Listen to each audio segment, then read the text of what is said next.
Hi everyone. Welcome back. We're glad to have you with us today. Let's start. My name is John Harris. I am 39 years old, 6 feet, 3 inches tall, and weigh about 220 pounds. I have sandy blonde hair, green eyes, and a solid, muscular build that I maintain with regular workouts and hands-on labor. Remodeling houses is my job, and I take pride in doing most of the work myself. I am divorced now, after 14 years of marriage. My ex-wife, Laura, was the head of a fundraising campaign for our local library. Unfortunately, instead of focusing on her work, she and her co-chair, Brian Stevens, a lawyer of all people, decided to spend some of their time together in a much more personal way. I discovered their affair in the worst possible way. One morning, I left for work as usual around 8:30, but realized halfway there that I had forgotten the plans for a remodeling project. Thinking Laura would be busy with her campaign planning, I figured I could swing back home, grab the plans from my office, and leave without disrupting her. When I pulled into the driveway, I noticed a car I did not recognize parked there. Something about it gave me a bad feeling, but I shrugged it off. I decided to go around the back of the house and slip in through the kitchen's sliding glass door, which was closer to my office. That way, I would not disturb her meeting. As I rounded the corner and approached the door, I caught sight of them through the glass. There they were, with their backs to me, fully wrapped up in each other. Laura's dress was hiked up over her hips, and she was leaning over our kitchen table, our table in our home. For a moment, I just stood there in disbelief. I could not wrap my head around what I was seeing. Then I heard them talking. "Do you like that, sweetheart?" Brian asked, breathless. "Oh yes, I love it. You are amazing," Laura responded. "Does your husband come home for lunch today?" he asked, still going. "No, he has a client meeting." "Now do not stop," she moaned. That was it. I quietly slid the door open and stepped inside, standing just a few feet away from them. They were so caught up in their act that they did not even hear me. I let them know I was there by grabbing Brian and yanking him off her. I held his neck in one hand and punched him square in the face with the other. His nose crumpled under my fist, and blood splattered everywhere. He dropped to the floor without a word. "Laura, get your things and get out." "We are done," I said coldly. "John, I am so sorry. Let me explain. Move now, or I will move you myself." "Your choice," I warned. She looked at me like she had never seen me before and hurried to gather her things. Meanwhile, Brian tried to stand up, his face covered in blood, but I hit him again. This time, I felt the bone in his cheek give way. He crumpled to the floor again, out cold. I grabbed Laura by her hair, wadded up her dress in my fist, and marched her to the front door. I shoved her out onto the porch, locked the door behind her, and bolted it. Then I went back to deal with Brian. I dragged him out into the backyard and dumped him there, pantsless. His clothes were inside, so I gathered them up and stuffed them into the washing machine with bleach. I also tossed his keys into a bin in my office and stashed his wallet in a drawer. While I waited for the police, I called 911 and told the dispatcher what had happened. "Send officers," I said. "I just found my wife with her lover, and there was a fight. They are both outside now, but I'm staying inside until the cops get here." "Were any weapons involved?" the dispatcher asked. "No, just fists," I replied. By the time the police arrived, my hand was swollen and broken, and Brian's nose and cheekbone were a mess. He pressed charges for assault and theft, and I was arrested a few days later. I did not care. I refused to post bail or let anyone else post it for me. In my mind, if I could not work, then Laura would not eat. That seemed fair. During the trial, I learned that Brian was more seriously injured than I had thought. He became addicted to painkillers, which was almost music to my ears. I spent 60 days in jail waiting for the trial to conclude. Eventually, the judge sentenced me to 1 year in county jail, with 2 months already served. I walked out of the courtroom without a second glance at Laura. I always thought we were in it together, working hard to build something meaningful for ourselves. Neither of us wanted to live paycheck to paycheck, grinding away for someone else's gain. Laura handled the books for our business, so she knew just as well as I did that there was no extra money to spare. Why she betrayed me, I still do not fully understand, but it shattered everything between us. Maybe it was Brian's charm as a lawyer, or maybe she felt vulnerable after 14 years of marriage. I was vulnerable too, but I stayed faithful to her. Whether or not she had been unfaithful with anyone else did not matter anymore. In the end, we walked away from the marriage with nothing. We lost the house, my tools, and both of my work trucks. Laura kept her old Ford, but that was about it. We could not even afford to file for divorce, so we simply went our separate ways, broken and without the future we had once dreamed of. My parents were furious. They had always hoped for grandchildren, and my failure to provide them was the final straw. I had 3 brothers, and they all had kids, but my parents wanted something from me too. My dad cut off communication entirely, calling me a brute. My mom quietly sided with him. She never reached out to see how I was, or to let me know I was still welcome. After I finished my year in jail, I was released with nothing to my name. Thankfully, I still had my skills. One of my competitors, who had always admired my work, gave me a job the moment I asked. I will never forget how grateful I felt for that. A few months later, I found out that Laura was living in the next town over. I saved up some of my earnings and finally filed for divorce.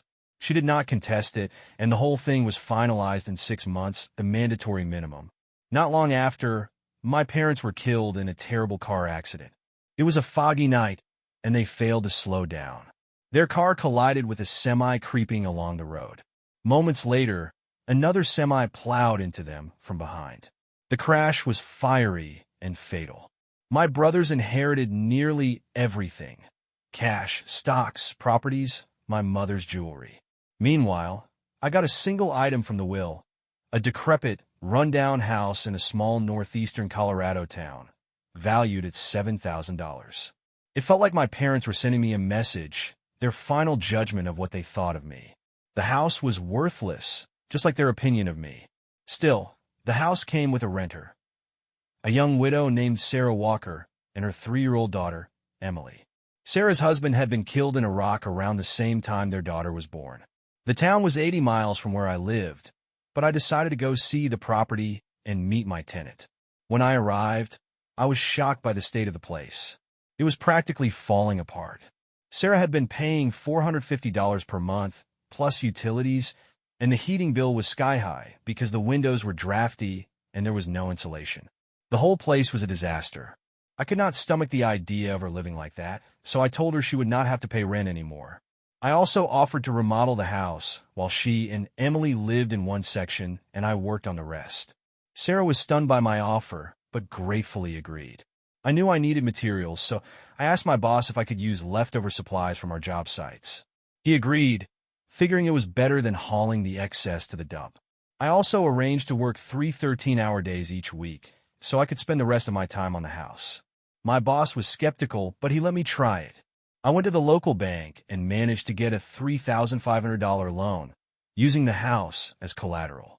The lot and the water and sewer hookups were worth $25,000 on their own, so the banker agreed to the small loan. It would be tight, but I was determined to make it work. I moved Sarah and Emily into a section of the house with 1 bedroom, 1 bathroom, and a kitchen. I closed off the living room and the other bedroom so I could gut them and start fresh. On the very first day, as I was tearing into the wall of the back bedroom closet, I hit something solid. It was a metal box about twice the size of a shoebox, long, wide, and heavy. The house had been built in 1898, and the box was buried in an original wall, where it must have sat untouched for over 100 years. My heart raced as I pried off the lock with a hacksaw. I carefully opened the lid, unsure what I would find inside. Inside the box were neat stacks of $50 and $100 bills, bundled tightly together. Alongside the cash, I found 330 gold coins, each 1 ounce and minted between 1878 and 1898. They were in pristine condition, still wrapped in their original bank-issued paper rolls. As if that was not enough, there was also a small silk purse filled with 63 large, cut diamonds, each one sparkling as if it had just been polished. The treasure did not stop there. There were also silver dollars and some older coins from the early 1800s, though I did not know much about their value. I sat there on the floor of that dilapidated old house, staring at the fortune that had been hidden within its walls for over a century. It was a bizarre twist of fate. My parents had left me this rundown property as a statement of their disappointment. But here I was, holding an unimaginable treasure in my hands. I could not help but wonder what they would think if they knew. Back in my hometown, I had a neighbor named Eric Dawson. Eric was retired, but he was passionate about coins and currency. He bought and sold collectibles online, always showing off his latest finds and saying things like, "Hey John, check out this silver eagle I snagged last week." I figured Eric would be the perfect person to help me figure out what I had stumbled upon. As I was figuring things out with Eric, word must have traveled because Laura, my ex-wife, suddenly called me out of the blue. It was the first time I had heard from her since our divorce had been finalized. At first, she made it seem like she just wanted to check in, asking how I was doing and casually slipping in questions about the coins. I could sense there was more to her sudden interest, but I kept my answers short. Still, she sounded genuinely intrigued. "That is great, John," she said sweetly. "I'm glad things are looking up for you. Maybe we can catch up sometime." It felt strange hearing from her, but I shook it off and turned my attention back to Sarah and Emily. I used part of the $3,500 loan I had taken out and rented a cozy little house for them to stay in while I worked on remodeling. "This place is just too much of a mess," I told Sarah. "It is dirty and unsafe, especially with a kid around. You two can move back in once it is all fixed up." At first, Sarah hesitated. "I do not think I can afford rent on another place, John," she said cautiously. After dealing with my dad as her landlord, she did not expect much generosity from me. "Do not worry about that," I reassured her. "I will cover it. I will feel better knowing you and Emily are somewhere safe while I work on this house." Once they were settled, I took the box of coins, cash, and jewels back to my place and gave Eric a call. "Eric," I said, "are you interested in selling some old coins and currency for me?" "Sure," he replied, assuming I had just a few items. "What do you have?" "Quite a bit," I said. "We need to make an agreement." Eric and I worked out a deal where he would take 5% of whatever the coins sold for. He suggested not just listing them online, but also taking them to coin shows and contacting serious collectors. When he finally saw the full extent of the collection, his jaw dropped. We spent hours cataloging everything. Eric graded the coins and looked up their values. As rare collectibles, the stash was worth an estimated $2,270,000. Eric was meticulous, storing everything in protective sleeves and holders. "These are in incredible condition," he said. "Some of these coins are worth far more than their face value." Eric's advice to keep the find under wraps was wise. He explained that if the wrong people got wind of this treasure, it could make us targets for theft or worse. Over the next 6 months, we sold about a quarter of the collection. Between online sales, coin shows, and private auctions, the haul brought in over $1,050,000. During this time, Laura reached out again. Her calls became more frequent, and I could not ignore her change in tone. She was more curious now, asking specific questions about my success. "It sounds like you have really turned things around," she said one day. "I always knew you were capable of great things, John." There was a warmth in her voice that had been absent for years, but I could not quite trust it. With that money, I decided to take on a bigger project. Instead of patching up the old house, I would tear it down and build a brand new one from scratch. I bought a small camping trailer and parked it on the lot to live in while I worked. Then, piece by piece, I demolished the house, hauling away the debris. Eventually, I had to quit my job to focus entirely on the project. My boss was not thrilled, but I could not stretch myself any thinner. Still, I appreciated everything he had done for me, so I bought him a new carpenter's van with ladder racks. It cost $30,000, but it felt like the right thing to do. Meanwhile, I told Sarah about my plans. After 4 years of struggling as a widow in a small town with few opportunities, she was overwhelmed by the prospect of having a brand new home. Sarah and Emily were barely scraping by on government benefits and the minimal support left behind by her late husband, a young Marine. Jobs were scarce in the town, and Sarah could not afford daycare for Emily. Despite this, when I suggested she could help with the rebuild in exchange for her rent and daycare, she jumped at the chance. I kept careful track of her hours, paying her more than what an apprentice carpenter would typically earn. After deducting rent and daycare expenses, I made sure she always had extra cash in hand, which she deeply appreciated. It felt good to help her, and I was happy to have her on board. Sarah was a natural beauty, the kind of girl-next-door type that turns heads without trying. She had shoulder-length brown hair, warm brown eyes, and a light olive complexion. At 5 feet 5 inches tall and about 105 pounds, she was petite but fit, with a smile that could light up a room. She had a charm that was both sweet and unassuming, and I found myself drawn to her more and more as we worked side by side. On nice days, we set up a fence play area for Emily near the construction site, so we could keep an eye on her while we worked. When the weather was bad, I covered the cost of daycare so Sarah could focus. The arrangement gave Sarah a much-needed break, and it gave us time to grow closer. Even as we bonded, I never told Sarah about the treasure I had found. She did not ask, and I did not volunteer the information. She was curious about my past, though, and asked how I came to own the house and what had happened in my marriage. I told her about my divorce, the fight with Laura's lover, and the year I spent in jail.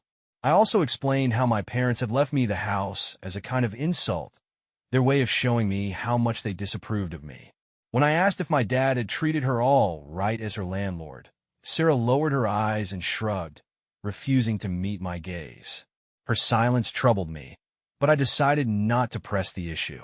Meanwhile, Laura's interest in me was growing. After hearing through the grapevine about the coins I was selling, she decided to catch me in person. One afternoon, as I was loading supplies onto my truck, she showed up unannounced. "John," she said, her tone soft and almost apologetic. "I just wanted to talk." I barely glanced her way, my focus on the work at hand. "About what, Laura?" She hesitated, her eyes searching mine. I feel like we should reconnect. You know, after everything that happened, I think about you a lot. You have changed, and I cut her off. "Laura, we have nothing to talk about. Whatever you think this is, it is not happening." Her face fell, but she tried again. "John, I made mistakes. I know that, but maybe we could." "Goodbye, Laura," I said firmly, turning my back and walking away. After that, I made it clear through mutual friends that I was not interested in any more surprise visits. I had moved on, and there was no place for her in the life I was building. Back to the work at hand, Sarah and I were making good progress on the new house. After 3 weeks of tearing down the old one, we had hauled away all the debris and started fresh. By the 6th month, the new house was fully framed, roofed, and enclosed. It was winter by then, and we were working on plumbing, wiring, and interior construction, putting in long, exhausting days. By this point, Eric had sold off more of the coins in small batches, and I was running out of places to stash the cash. I had just under $1 million in cash tucked away.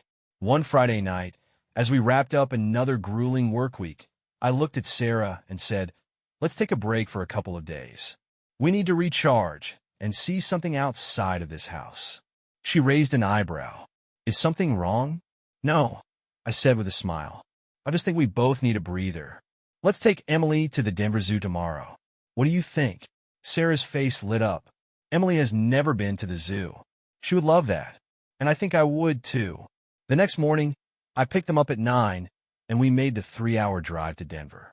Along the way, we stopped in Fort Morgan for breakfast: sausage, eggs, pancakes, coffee, and juice. Emily ate off our plates, and for the first time, it felt like we were a little family, just the 3 of us sharing a moment. The zoo was a blast. Emily was enchanted by the animals, especially the monkeys, while Sarah loved the lions and bears. As for me, I enjoyed every minute of being with Sarah and Emily. When Emily got tired, I carried her for the last part of our walk through the park. By the time we left, it was late, and the drive home would take too long. "Let's stay in Denver tonight," I suggested. "I will cover the rooms and our meals." "John, you have done so much for us already," Sarah said softly. "I do not know how to thank you." We found a La Quinta Inn with adjoining rooms, separated by a door that could lock on either side. After checking in, we went to dinner at the Outback Steakhouse. Sarah and I each had a Foster's, and by the time we got back to the hotel, we were both exhausted. Before saying goodnight, Sarah hugged me, standing close in her room by the connecting door. "Thank you, John," she said, her voice warm and full of emotion. "You are such a wonderful man. We have had the best day." Then, to my surprise, she stood on her tiptoes and kissed me. Not a quick, casual kiss, but a long, lingering one, her arms wrapped around my neck. My arms instinctively circled her waist, pulling her closer. We broke the embrace when we heard Emily stir, but as we looked into each other's eyes, something unspoken passed between us. I smiled and stepped into my room as Sarah went to tuck Emily into bed. I pushed my door closed but did not latch it. After a quick shower and brushing my teeth, I crawled into bed and was asleep within seconds. The room was pitch black and completely silent, but something stirred me awake. I felt a soft, tentative caress on my stomach. "Is this all right?" Sarah whispered in the dark. "Oh, this is fine," I replied quietly, still half asleep. "I might not last too long, though. It has been a while." "That is okay," she giggled. "It has been a while for me, too." We made love in the quiet of the night, and afterward, she collapsed onto me, whispering, "John, that was amazing." "Thank you. You are so good." I chuckled, stroking her hair. "I was just here, sweetheart. You are the amazing one." The next morning, as we walked down the hallway of the hotel, I noticed one of the maids cleaning a room ahead of us. She looked up and my stomach turned. It was Laura, my ex-wife. Her expression froze in shock as she saw me with Sarah and Emily. I nodded politely and said, "Hello, Laura," before walking past without a second glance. Once we were out of earshot, I leaned towards Sarah and whispered, "That was my ex-wife." She blushed and squeezed my arm, offering silent support as we continued on to the office. After we got home, I decided it was time to focus on the next steps with the diamonds. I called Eric to ask what he knew about them. "Honestly, John, I do not know much," he admitted. "I can help with coins and currency, but diamonds are outside my wheelhouse. Let me reach out to someone who might know." 30 minutes later, my phone rang. "John Harris?" a man asked. "Yes, this is John." "Who is this?" "Mark Turner. Eric told me to call you. He said you might have some diamonds you want to discuss." "Yes, thanks for calling." "Are you a jeweler?" I asked, in a manner of speaking. "I do not run a chain store or anything, but I specialize in custom designs. Rings, necklaces, brooches. People tell me what they want, and I make it happen," he explained. "When can I come see you?" "I will be in my shop all week. Just come by any time. The address is 1250 Cedar Ridge Lane in Boulder." "Thanks, Mark. I will be there Tuesday," I replied. Before heading out, I told Sarah I needed to run some business up north and would be gone for the day. She asked if there was work she could do while I was away, so I set her up with painting a couple of rooms that were nearly finished. I did not let on what I was planning. This was going to be a surprise. On Tuesday, I stopped by Eric's house to pick up the little silk bag of diamonds, then made my way to Boulder. When I arrived at Mark Turner's workshop, I was blown away by the craftsmanship displayed in his shop. The walls were covered with enlarged photos of rings, pendants, necklaces, and other intricate jewelry he had created. "These are incredible," I said, studying the displays. "You made all of these?" "Every last one," Mark replied, smiling. "Thanks for appreciating my work." "So, what can I do for you, Mr. Harris?" "Well, I am in love, and I have some loose diamonds and a few gold coins. I would like you to craft a stunning engagement ring and a matching wedding band for the woman I love," I said. Mark looked intrigued. "Do you want to use the coins for the gold?" "Yes, but are they U.S. currency?" "It is illegal to melt those," he cautioned. "I have a $50, 24-karat Canadian maple leaf coin." "That should work, right?" I asked. "Yes, the maple leaf is pure gold. Actually purer than most U.S. coins, but pure gold is soft. It scratches easily. I would recommend alloying it with a little copper for durability," Mark explained. "You need a penny then?" I joked. I ended up giving him an old 1803 half-cent coin worth over $1,000 to use as the alloy. We spent hours discussing the design, ensuring it would be unique and perfect. When I finally showed him the diamonds, his jaw nearly hit the floor. "These are remarkable," he said, turning them over in his hands. "I need an appraisal on these as well," I added. "I plan to sell the ones we do not use in the rings. Can you help with that?" "Absolutely," Mark said. "It will take a couple of months to finish the rings. I will handle everything with care." "Take your time," I told him. "I want it done right." Mark assured me the rings would take about 2 months to finish. I told him that was fine, but just 2 weeks later, he called me with surprising news. He had selected the 12 best diamonds for the rings and had a solid offer for the remaining 51. "There is a buyer interested," But you will need to meet him in Fort Collins, Mark explained. I picked up Eric Dawson on my way, knowing his expertise and presence would be helpful. The buyer had flown into Denver from Tel Aviv, Israel, and driven to Fort Collins to evaluate the diamonds. Apparently, he had already been inspecting other collections in the area when Mark called. As we met, I could see him carefully examining the stones, taking photos, and consulting with his company back in Israel. He introduced himself as Victor Feldman, a representative of Tel Aviv Gems Incorporated.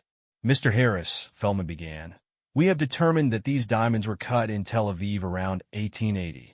They are part of the first batch our cutters ever produced for public sale, made under Arab rule in secret. They are not only rare diamonds, but also an important piece of Israeli history. He looked at me curiously. How did you come by them? I inherited a rundown property, I replied honestly. The jewels were hidden in a silk purse in the walls of the house. I found them when I tore the place down. He seemed intrigued. Do you still have the silk purse? Yes, I do, I said, then turned to Eric. Mark has it, right? Eric nodded, but there was a guilty look on his face. It is in my safe, he admitted.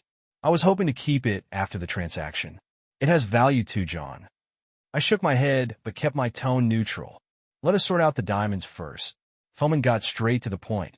Mr. Harris, we would like to buy all 63 diamonds. Our initial offer is $12 million. Mr. Feldman, give me a moment to discuss this with my friend, I said, taking Eric across the street to a small diner.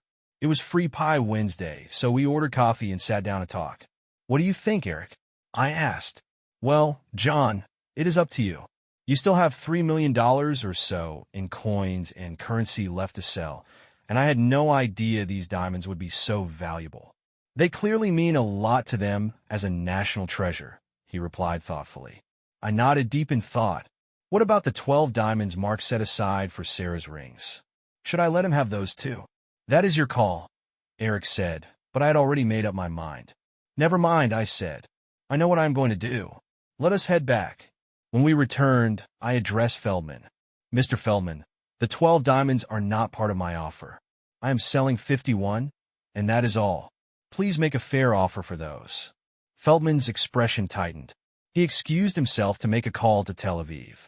About 30 minutes later, he returned, his face composed but his eyes sharp.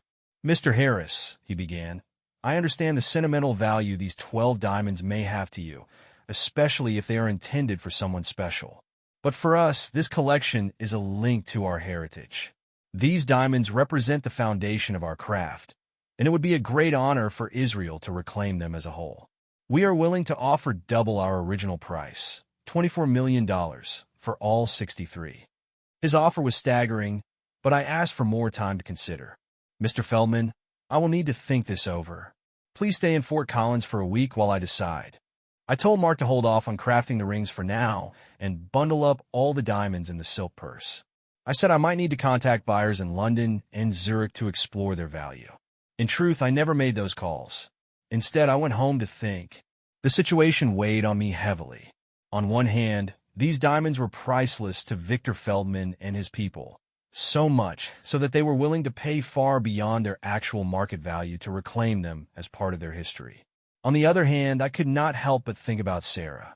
How could I shortchange the woman I loved? If I could provide her with the most exquisite rings money could buy, should I not do it?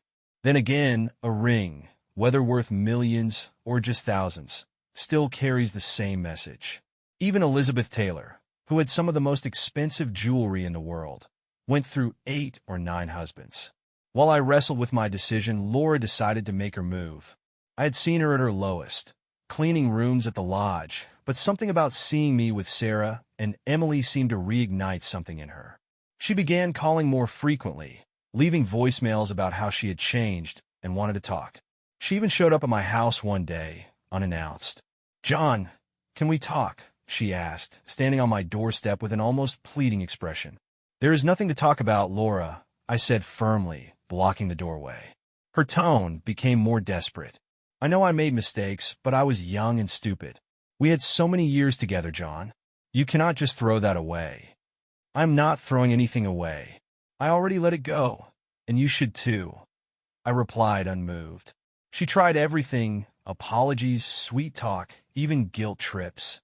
She would remind me of the good times we had shared or try to justify her past actions, blaming her affair on loneliness or weakness. When words did not work, she resorted to more subtle methods, sending messages through mutual friends and even showing up at places she thought I might be, hoping for a chance encounter. It did not work. My life had changed, and I had moved on. Laura was part of my past, and my future belonged with Sarah and Emily. Eventually, she seemed to accept that and faded back into the background, though it was clear she was struggling to let go. When I called Feldman that evening, I was ready to move forward. "Mr. Feldman, this is John Harris. I would like to return to Fort Collins to meet with you privately. Could we arrange a meeting at your motel, or perhaps a nearby bank?" "Of course, Mr. Harris," he said amiably. "You are welcome to my hotel room. I have direct communications with Tel Aviv here and can connect with my associates if necessary." We met the following morning and finalized the deal at an astounding $26 million. The money was wired to a secure bank in Zurich, and once I confirmed the transaction, I handed over all 63 diamonds. Afterward, I drove to Mark's workshop. He had already sketched out designs for the rings, and they were breathtaking. "How did you know I would sell all the diamonds?" I asked, still processing the whirlwind of events. "Because you were offered far more than they were worth," Mark replied with a knowing smile. "You are not foolish, John. I figured you would take the deal." I picked a design for Sarah's engagement ring and wedding band, and Mark got to work. The project cost me $50,000, but it was worth every penny. A year to the day after we had started tearing down the old house, it was finally finished. Sarah and Emily were moving into a beautiful new home, furnished from top to bottom with brand new pieces. As Sarah wandered from room to room, her face lit up with joy. She gasped at the furniture, the details, and the care that had gone into every corner. When she reached the master bedroom, she noticed a small box lying on an envelope in the center of the king-size bed. "What is this?" she asked with a curious smile. She opened the envelope first. The note inside read, "Sarah, I never knew love until I met you. Will you marry me?" Tears welled in her eyes as she opened the ring box. The engagement ring, with its unique design and unmatched beauty, took her breath away. I stood quietly in the doorway, holding Emily in my arms, while Sarah processed what was happening. Her back was to me as her body shook with sobs. When she finally turned, her eyes were red, her cheeks streaked with tears, and her voice was choked with emotion. "John," she whispered, "I never thought I would be happy again. This past year has been the best of my life. I do not deserve a man like you, but I will spend every day making you happy. I love you, and yes, I will marry you." "Why is Mommy crying?" Emily asked softly. "She is just happy, honey," I replied. We embraced as a family, tears of joy falling freely. The following week, we were married in the district court by the judge. Eric was my best man, and Emily was Sarah's bridesmaid and ring bearer. I adopted Emily as my daughter, and she proudly took my last name. That night, I told Sarah about the treasure I had found. She was shocked, but relieved. "I'm glad I did not know," she said. "This was all about love, not money. No one can accuse me of being a gold digger." Eric eventually sold off the remaining coins and treasures. I cleared over $4 million from the final sales, and Eric earned a well-deserved $1.5 million for his efforts. With my newfound financial freedom, I settled into life with Sarah and Emily. I started a remodeling business, focusing on bathrooms and basements, and we built a happy home together. Emily became a true daddy's girl, and Sarah and I grew even closer as partners and best friends. As for the ghosts of my past, I heard that Brian Stevens, the lawyer, failed his drug treatment and had fallen deeper into his OxyContin addiction. His law practice had all but collapsed. His wife left him, taking everything. Laura, my ex-wife, was still working as a maid at a lodge downtown. At least she was earning her own way now. Life is a struggle for everyone. We all have our burdens, but we also have the power to shape our time here. Looking back, I am so grateful that Sarah and Emily chose me, and I chose them. What started as a slap in the face, a legacy of disapproval from my parents, became the greatest blessing of my life. One day, Sarah shared something that shook me. She revealed that my father had tried to take advantage of her while she was renting the house, offering free rent in exchange for favors. She had refused and barely managed to keep up with the payments. She told me that things had been on the brink of collapse when I came into her life. Dear listeners, please share your thoughts in the comments. And don't forget to subscribe to our channel. See you soon.